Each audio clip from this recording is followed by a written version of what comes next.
She messaged, "I'm thinking we might need to split up." I caught her off guard by answering, "I'm on board, your belongings will be on the front steps in 60 minutes. Her next message was a frantic jumble of "hold on." I was kidding, but I wasn't. I, 31 male, was at my workstation going over financial summaries when the notification popped up. Olivia, 28, had been running these mind games for months, but this was the curtain call she never expected. The text read, "Been mulling it over, I think maybe we should end things, this just isn't clicking anymore." I stared at it for about half a minute, not stunned, not wounded, just unburdened. She'd been deploying this control tactic every couple of weeks, typically after I wouldn't bend to her latest demand. Last round was because I couldn't swing a random Thursday off for her coworker's backyard barbecue. But this time I was finished participating. Me. "I agree, your stuff will be on the front steps in an hour." The typing indicator lit up instantly. Vanished. Lit up again. Then a torrent. Wait, what? I was joking. "Babe, I was just annoyed. Call me. This isn't funny. I was testing you." Testing me. There it was. The confession. I muted my phone and got busy. Not the summaries. The packing. 2 years of her slowly infiltrating my space, without ever signing a lease. Time to rewind that tape. Started with the bathroom. Her 17 varieties of conditioner. Why? Cheap masks. That overpriced flat iron she had to have. The medicine cabinet looked barren without her clutter. Excellent. Bedroom next. Outfits she left for convenience. The jewelry organizer on my nightstand. Those ornamental cushions that did nothing but complicate bedtime. The faux succulent she swore elevated the aesthetic. Living room. Her yoga mat. The coffee table books she never cracked but arranged for the gram. The throw blanket that matched the palette but felt like burlap. The framed snapshot of us from her cousin's reception. She looked stunning. I looked cornered. Spot on. Kitchen. Her artisanal tea sachets. The juicer used exactly twice. Stemware for the wine she only sipped for stories. The air fryer she pleaded for. Fired up once, then griped about counter real estate. 45 minutes. 6 cartons, and 3 trash bags. Tidy. Labeled, ready for retrieval. Phone was apocalyptic. 47 missed calls. Lost track of messages. Voicemails I'd queue up later for comic relief. Set everything on the front steps. Snap to pick. Me. Everything's outside. Please retrieve within 2 hours, or it goes curbside for charity pickup. You can't do this. I pay rent. She didn't. She'd toss in for groceries now, and then. By now, and then I mean twice in half a year. I'm heading over. We're discussing this. You're overreacting. It was a joke. Joke. Sure. Like when she jokingly threatened to torch my vintage concert shirts because I attended my brother's stag night, instead of her office mixer. Or when she jokingly updated her Facebook to single after I couldn't swing the designer necklace she coveted. Comedy gold. 20 minutes later. Her sedan fishtailed into my driveway. She was out before it stopped rolling. Mascara already streaking. Olivia. Pounding on the door. Open up. This is unhinged. Through the doorbell cam. Your items are on the steps. Please take them and leave. I'm not going until we talk. Then I'll dial the police for trespassing. Your call. She seized the nearest box and hurled it at the door. Pure class. Then plopped on my steps and dialed back up. Speakerphone naturally. Her mom. Honey, what's going on? Mom. He's evicting me. Over a text. Her mom. What did the text say? Olivia. Hesitation. I might have suggested splitting up, but I was kidding. Even through the speaker the quiet was deafening. Her mom. Olivia Marie. You didn't. It was a test. To see if you'd fight for me. Her mom. Deep exhale. Come home. We'll sort it. Plot twist. Her mom was Team Me. Loving that. But Olivia wasn't finished. Oh no. This was merely Act 1 of the entitlement extravaganza. Update 1. 3 days later. Olivia's meltdown was a sight to behold. Day 1 was denial. Day 2 was rage. Day 3 was negotiation laced with surveillance. First she pulled the classic "I'm pregnant" card. Text at 2 a.m. Olivia. We need to talk. I'm late. Late for what? My cycle. I might be pregnant. Me. Fascinating. You've been on the pill for years. Also, we haven't been intimate in 3 weeks because you labeled me emotionally distant. Pills fail.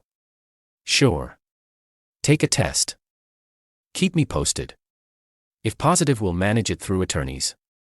You're seriously going to make me do this solo? You ended us, remember? Your call. Silence. Shock. No pregnancy. Then came the online onslaught. Posted a tear-streaked selfie. When you invest 2 years and they discard you like garbage over a misunderstanding.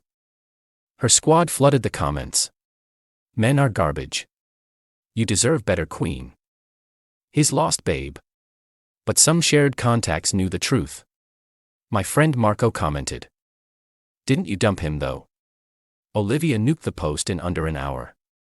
Next she played the property card. Insisted I withheld items. Her late grandma's necklace. Fabricated. A charger for her tablet.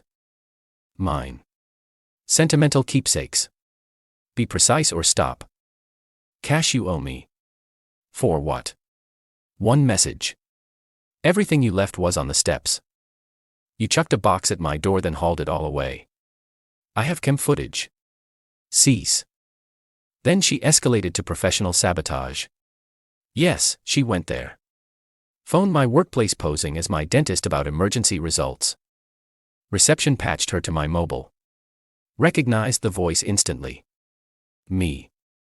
Impersonating medical personnel is illegal, Olivia. I needed to reach you. This is harassment. Next contact routes through lawyers. You can't threaten me. I know your secrets. What secrets? That you. Your search history. My fantasy football drafts and grilling tutorials. Terrifying. She disconnected. But the height of entitlement arrived when she materialized at my fitness center. 6 a.m., amid set on the bench when I spot her chatting with the desk staff. Sir. This lady says she's your partner and misplaced her key fob. Ex-partner. We split 4 days ago. She's not cleared. Babe. Don't be like this. Me. She messaged me ending it. I concurred. Now she's tailing me. Security intervened. She was removed. Membership flagged. She wailed about me sabotaging her wellness routine. Lady hadn't darkened the gym door once in 2 years of the membership I funded. That afternoon a call from her friend Lauren. You need to take Olivia back. Me. Why? She's crashing on my futon and weeping nonstop. It's been 3 days. Sounds like your issue. She aired. Everyone probes relationships. Healthy people don't. She's threatening something drastic. Like what? She booked a flight to her ex's city. Cool. Wish them joy. You're cold. I'm single. By her choice. The ex-boyfriend ploy was textbook manipulation. She wanted me to freak, plead, prove devotion with some cinematic gesture. Instead, I blocked her everywhere and resumed my routine. Update 2. 2 weeks later, Olivia's tailspin intensified when her ploys flopped. The ex-boyfriend getaway. Pure fiction. She actually crashed at her aunt's 2 towns over and posted pics faking another state. Her cousin slid into my DMs with the real tea because even her relatives were exhausted. But she wasn't finished. Far from it. She retained a life coach. Her pal who completed an online seminar to help her manifest my return. This coach, Tara, actually messaged me on LinkedIn. LinkedIn. Tara. Hi. I'm collaborating with someone from your history to dissolve negative energy barriers. Would you consider a restorative dialogue on forgiveness? No. Closure benefits both souls. Spiritual evolution. I'm closed. Spiritually and logistically. Locked. Then Olivia tried the shared circle tactic. Started appearing at every group hangout. Feigning shock at my presence. Board game night at Marco's. Oh. I didn't realize you'd be here. Marco literally texted her not to come because I'd RSVP'd. Pub quiz at our regular spot. What a coincidence. Posted about attending on her story. Beach volleyball Saturday. The universe keeps reuniting us. I bounced. Not absorbing that vibe on my downtime. Each time she'd corner someone to rehash our misunderstanding and how I overreacted to a gag. Folks began dodging her. Marco told me she spent an entire gathering tailing different guests. Retelling the saga. Escalating with each version. Version 1. I made a quip and he evicted me. Version 5. I was voicing concerns and he rendered me homeless. Version 10. He orchestrated this. He wanted me gone. Probably another woman. There was no other woman. Unless you count my PlayStation, which was receiving more affection now that I had tranquilly. The restraining order threat turned tangible when she began loitering at my office. Not inside. She'd learned that boundary. But outside. Parked in her car. Waiting for lunch. Holding a poster. Let's talk. Security spotted it. HR looped in. They offered to summon police. I said next occurrence. Next occurrence was the following day. Sign now read. You can't ignore love. Police summoned. She received a warning. I applied for a restraining order. But the pinnacle of entitlement. She dispatched her boyfriend to confront me. Yes, she matched with some dude named Blake on an app, convinced him I was the antagonist, and sent him to man up. This poor guy appears at my door. Chest puffed. Blake, you Olivia's ex. Me yep. You tossed her out over nothing. She messaged ending it. I concurred. She disliked that. She said you were controlling. She mentioned the restraining order. The what? Showed him the filing. The incident reports. The cam clip of her hurling boxes. The screenshots of her admitting it was a test. Blake stood there. Absorbing.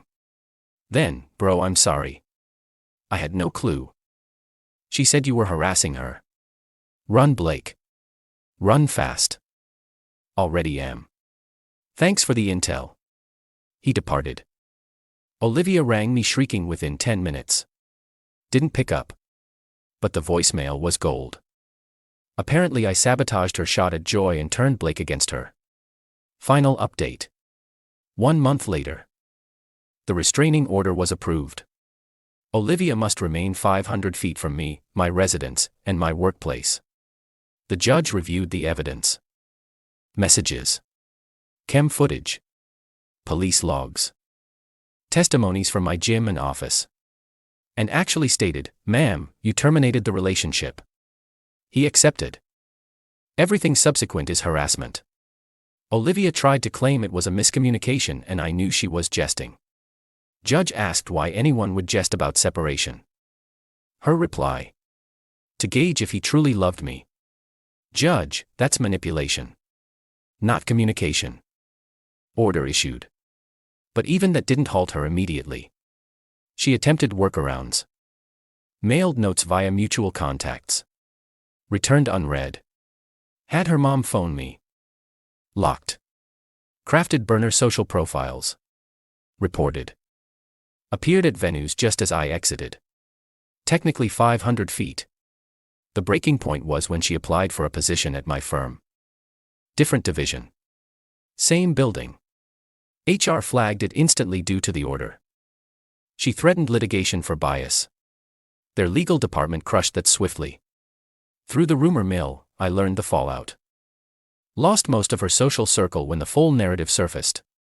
Lauren evicted her from the futon after the Blake fiasco. Parents required rent to stay home. Began counseling. Court ordered after breaching the order. Lost her job. Unrelated to me. No-showed post-hearing. The final direct attempt was a letter from her therapist. A real therapist requesting assistance with her closure journey. My attorney replied that any therapeutic closure must occur without my participation and within the order's parameters. 6 months on, life is serene.